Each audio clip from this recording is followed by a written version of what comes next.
Terminaciones efectoras son las encargadas de ejecutar una respuesta desde un centro nervioso hacia efectores externos. Efectores como músculos para realizar movimientos o las glándulas para secretar hormonas. Tipos de respuestas efectoras. Hay dos tipos de respuestas efectoras, la respuesta motora y la respuesta glandular. La respuesta motora es la reacción de un organismo ante un estímulo en forma de movimiento, en la que implica el aparato locomotor. En este caso, las respuestas serán cortas y su acción poco prolongada. Las respuestas motoras pueden ser voluntarias e involuntarias. Respuesta motora voluntaria. Está regida por el cerebro y los sentidos, los cuales mandarán la respuesta al aparato locomotor para realizar dicha acción. Por ejemplo, mover algún objeto o patear la pelota. Un acto voluntario tiene las siguientes partes. Un receptor que capta el estímulo. Esta información se transmite por los nervios sensitivos hasta las astas posteriores de la médula espinal y de allí subirá hasta el bulbo raquídeo. En el bulbo raquídeo, la información que llega desde el receptor se transmite hacia el hemisferio cerebral opuesto al del lado del receptor que ha captado el estímulo. En la corteza cerebral, esta información se hace consciente y se elabora la respuesta. La respuesta originada en la corteza cerebral se envía a los efectores a través de las astas anteriores de la médula espinal, que serán los encargados de ejecutarla. Respuesta motora involuntaria. Son respuestas rápidas y automáticas y se realizan sin la acción del cerebro. En un acto involuntario, la información sensitiva solo llega a la médula espinal, por lo que la respuesta es automática. Por ejemplo, al reaccionar ante un estímulo de dolor, las respuestas involuntarias son muy rápidas, ya que el impulso nervioso recorre el camino más corto posible, desde el lugar donde recibe el estímulo hasta el efector a través de un circuito neuronal muy simple denominado arco reflejo. El arco reflejo es el trayecto que realiza la energía y el impulso nervioso de un estímulo en dos o más neuronas. La médula espinal recibe los impulsos sensitivos del organismo y los envía al cerebro, el cual envía los impulsos motores a la médula, que los envía a su vez a los órganos a través de los nervios espinales. Una vez recibida la orden, el órgano receptor de esta instrucción ejecuta la orden. Respuestas glandulares. Consiste en la producción de sustancias a través de las glándulas de nuestro cuerpo como respuesta ante un estímulo, como por ejemplo cuando olemos alguna comida, las glándulas salivales producen saliva, o cuando hacemos ejercicio o sentimos calor, las glándulas sudoríparas producen sudor para mantener la temperatura corporal. Esta respuesta es lenta y su acción puede ser mucho más prolongada. Buenos días, mi nombre es Joel Suárez Piedra y les voy a hablar acerca de las terminaciones efectoras somáticas. Brevemente les haré una pequeña introducción acerca de las terminaciones efectoras. Muy bien, empecemos. En el sistema nervioso periférico vamos a encontrar prolongaciones neuronales, que estas van a establecer una relación funcional con las células de los otros tejidos. Estas prolongaciones van a pertenecer a las motoneuronas de la médula espinal y de los núcleos motores del tronco del encéfalo. Segundo, a las neuronas postganglionares de los ganglios autónomos. Y tercero, a las neuronas ganglionares raquídeas y de los ganglios sensoriales craneales. Las motoneuronas, estas van a transmitir impulsos nerviosos directos al músculo estriado. Y las neuronas postganglionares vegetativas, estas van a dirigir impulsos nerviosos hacia la musculatura lisa y hacia las glándulas. Y estas terminaciones periféricas de las neuronas van a ser denominadas terminaciones efectoras o motoras. Como sabemos, el sistema nervioso somático va a estar formado por estructuras, que estas van a permitir la comunicación entre nuestro organismo y el medio externo. Esta se va a encargar de recoger y transmitir la información detectada por los sentidos y también se va a encargar de enviar instrucciones que estas van a permitir el movimiento voluntario de los músculos. Este sistema nervioso somático va a tener lo que son vías aferentes y vías eferentes. Como vías eferentes, estas se van a encargar de inervar la musculatura esquelética mediante fibras nerviosas que van a proceder del sistema nervioso central, que esta va a ser la que manda prolongaciones nerviosas desde el cerebro hasta el sistema nervioso somático. Como ejemplo tenemos a los nervios raquídeos espinales, que estos nervios raquídeos espinales son mixtos porque van a tener vías aferentes y eferentes. y sus vías eferentes, estas se van a encargar de llevar una respuesta motora desde la médula espinal hasta los órganos. Y como otro ejemplo, tenemos a los nervios craneales, que estos van a ser nervios motores, que estos van a estar formados por vías eferentes que conducen información desde el cerebro hacia los músculos.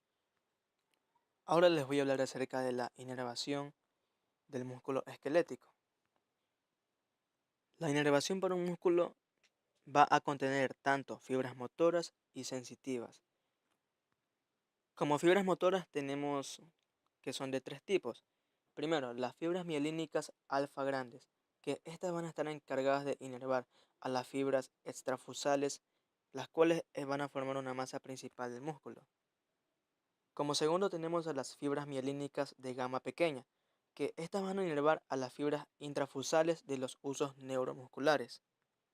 Y como tercera tenemos a las fibras C amielínicas finas, que estas van a inervar lo que es el músculo liso de las paredes de los vasos sanguíneos.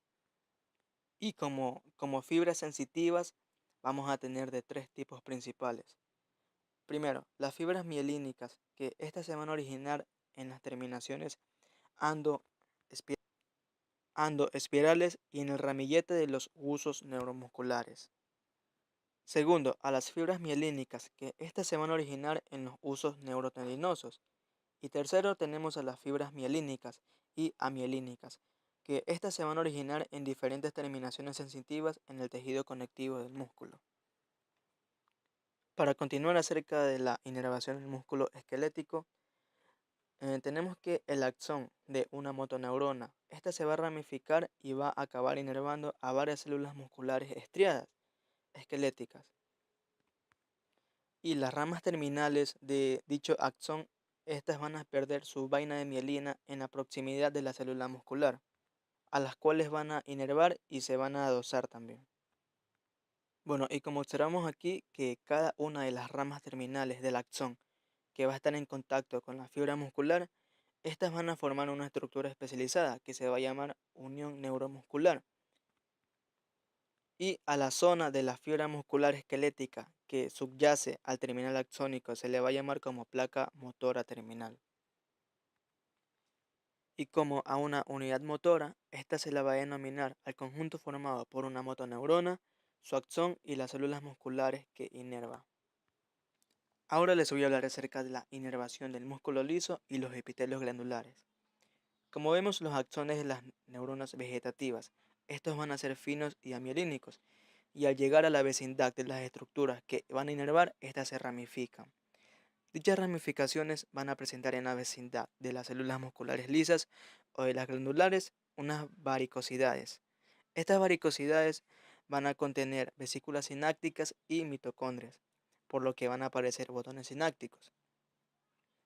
Pero, sin embargo, estos botones sinápticos no van a estar en contacto íntimo con las células musculares o las glandulares. Estas van a estar separadas con una distancia que va a variar entre de 20 a 100 nanómetros. Y estos botones van a estar encargados de liberar los neurotransmisores hacia el espacio intercelular y por él van a difundir hasta las membranas de las células diana. Y en el caso de que estos botones sean de axones del sistema simpático, van a liberar noradrenalina, que ésta se va a encontrar almacenada en vesículas sinápticas pequeñas de centro denso.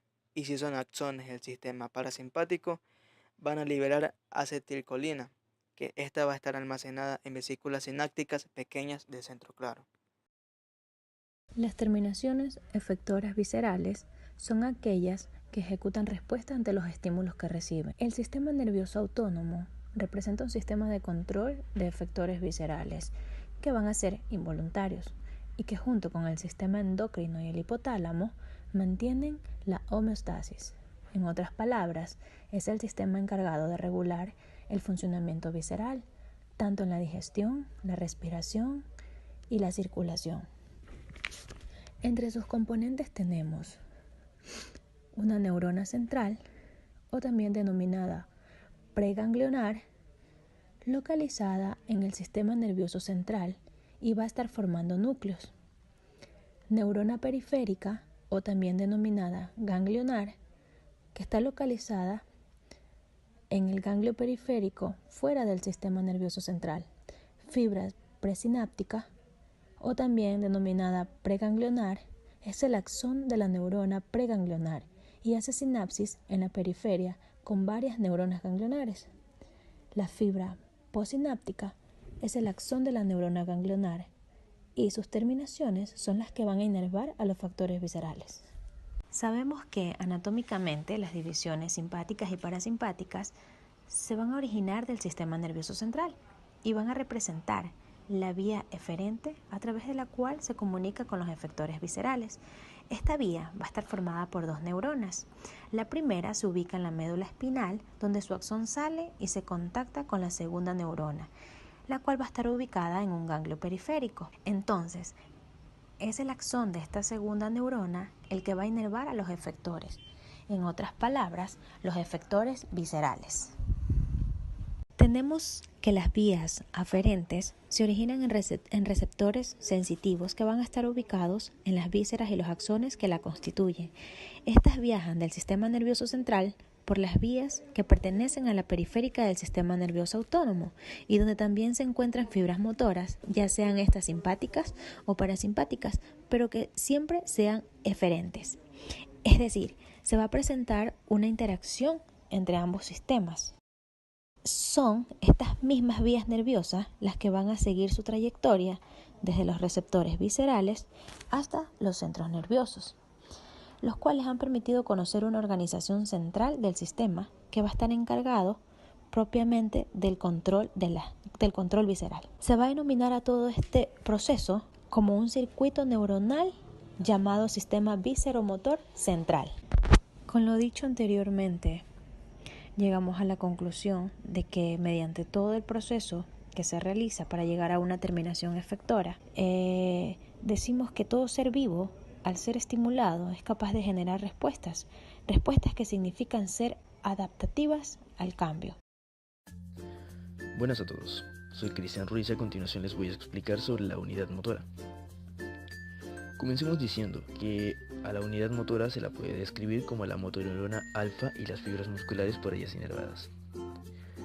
En esta imagen podemos apreciar a una neurona motora con su vaina de mielina, un músculo, sus fibras musculares y cómo éstas se encuentran inervadas por esta neurona motora. Más específicamente, a una unidad motora la podemos describir constituida por tres partes: una membrana presináptica, una hendidura sináptica y una membrana postsináptica. Aquí es donde se realiza todo el intercambio de neurotransmisores y la función de la unidad motora. Bien, las fibras musculares de una única motoneurona se encuentran ampliamente dispersas por todo el músculo, donde se requiere un control muscular fino y preciso, como por ejemplo los músculos extraoculares. Las unidades motoras poseen solo pocas fibras musculares. Sin embargo, donde no se requiere un control preciso, como por ejemplo en un gran músculo de la extremidad, como el glúteo mayor, un único nervio motor puede inervar a cientos de fibras musculares. Ahora expliquemos cómo es que una unidad motora trabaja en un músculo. En esto vamos a hablar sobre las uniones neuromusculares en el músculo esquelético. Las fibras musculares esqueléticas se encuentran inervadas por fibras nerviosas mielínicas alfa de gran tamaño, las cuales se derivan de grandes motoneuronas de las astas grises anteriores de la médula espinal, tal como podemos apreciar en la imagen. Desde estas astas grises anteriores, la motoneurona se dirige hacia el músculo hasta ramificarse y llegar hasta las fibras musculares, para así inervarlas y producir lo que es la unidad motora. Cuando cada fibra mielínica se introduce en el músculo esquelético, se ramifica muchas veces. El número de ramas depende del tamaño de la unidad motora. Una única rama termina entonces en una fibra muscular en un sitio que recibe la denominación de unión neuromuscular o placa terminal motora. Al alcanzar una fibra muscular, el nervio pierde su vaina de mielina y se desdobla en varias ramas finas. Cada rama termina como un axón desnudo y forma un elemento nervioso de la placa terminal motora. Este axón se expande ligeramente y contiene muchas mitocondrias y vesículas, las cuales son de aproximadamente 45 nanómetros de diámetro. El axón desnudo expandido se halla situado en un surco de la superficie de la fibra muscular, fuera de la membrana plasmática. Cada surco está formado por el repliegue de la membrana plasmática. Si se fijan en la imagen C actualmente proyectada, se podrán dar cuenta que la membrana plasmática del axón se encuentra separada de la membrana plasmática de la fibra muscular. Este espacio constituye la hendidura sináptica y posee alrededor de 30 a 50 nanómetros de anchura. Un punto importante acerca de la placa terminal motora es que ésta se encuentra reforzada por la vaina de tejido conectivo de la fibra nerviosa, la cual es el endoneuro. Este endoneuro se continúa con la vaina de tejido conectivo de la fibra muscular, que viene a ser el endomisio. Dejando todo esto claro, ahora podemos hablar sobre el mecanismo de acción de la placa motora. Cuando un impulso nervioso, conocido como potencial de acción, alcanza la membrana presináptica de la placa terminal motora, causa la abertura de los canales de calcio dependientes de voltaje. Esto permite que los iones de calcio penetren en el axón. De esta forma se estimula la fusión de algunas de las vesículas sinápticas con la membrana presináptica, y esto causa la liberación de acetilcolina a la hendidura sináptica. La acetilcolina es liberada a través de exocitosis y se difunde rápidamente a través de la hendidura para alcanzar los receptores nicotínicos de ACH de la membrana postsináptica. Ante todo esto, también es importante mencionar que la membrana postsináptica posee grandes cantidades de canales dependientes de ACH. Una vez que se han abierto los canales dependientes de la ACH, la membrana postsináptica se vuelve más permeable a los iones de sodio. Estos influyen hacia el interior de la célula muscular y de esta manera se crea un potencial local denominado potencial de la placa terminal. Si el potencial de la placa terminal es lo suficientemente grande, se abren los canales de sodio dependientes de voltaje y comienza un potencial de acción que se extenderá a lo largo de la superficie de la membrana plasmática. La onda de despolarización es llevada al interior de la fibra muscular, a las miofibrillas contráctiles por el sistema de túbulos T. Ello lleva a la liberación de iones de calcio desde el retículo sarcoplasmático, que a su vez hace que el músculo se contraiga.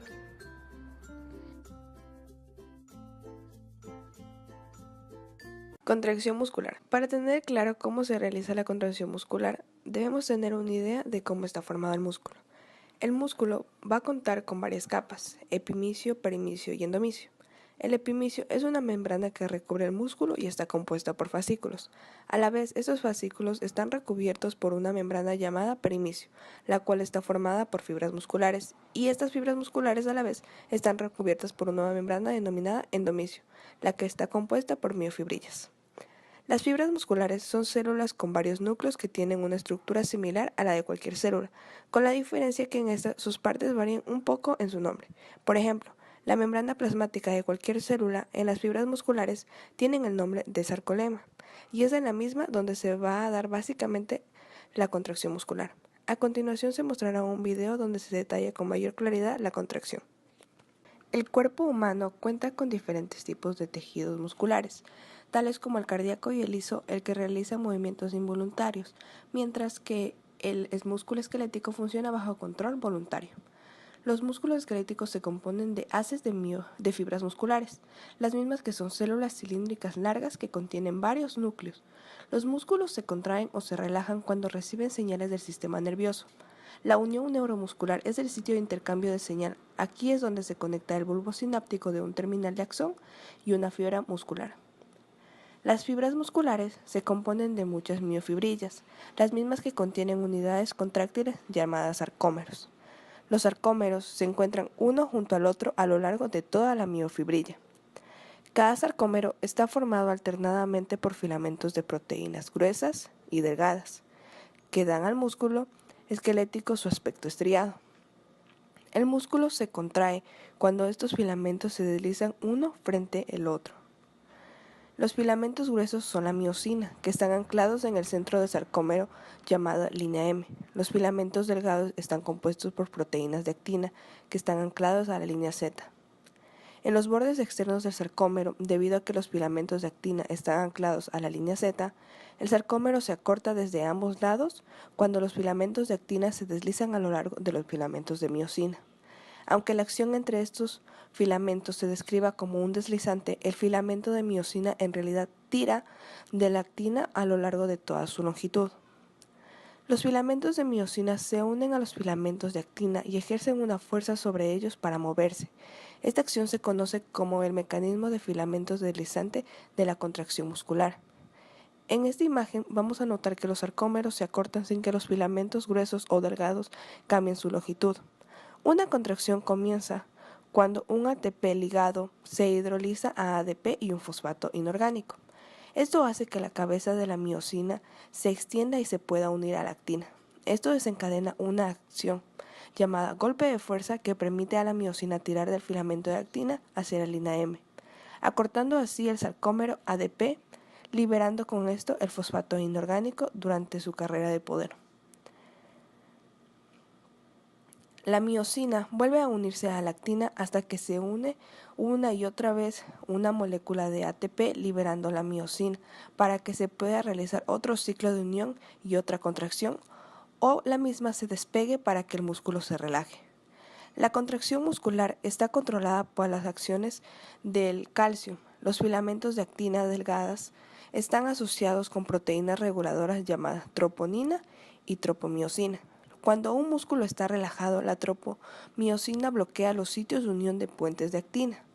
Cuando los niveles de iones de calcio son lo suficientemente altos y el ATP está presente, el ion de calcio permite a la troponina que el desplazamiento de la tropomiosina y se expone los sitios de unión de la miosina.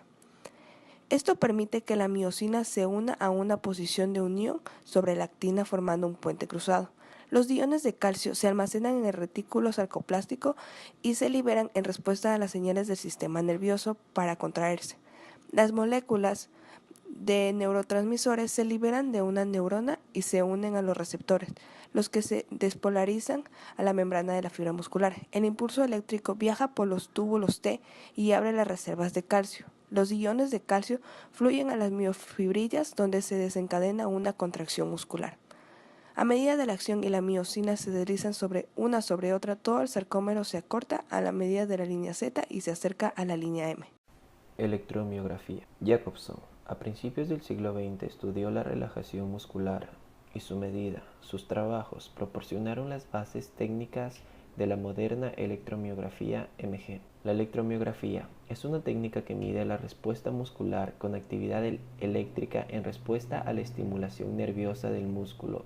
El análisis de los resultados de la electromiografía se usa para ayudar a detectar anomalías neuromusculares. Durante el análisis se colocarán una o dos agujas pequeñas denominadas electrodos en la piel del músculo. La actividad eléctrica detectada por los electrodos se mostrará en un osciloscopio, que es un monitor que muestra la actividad eléctrica en forma de ondas.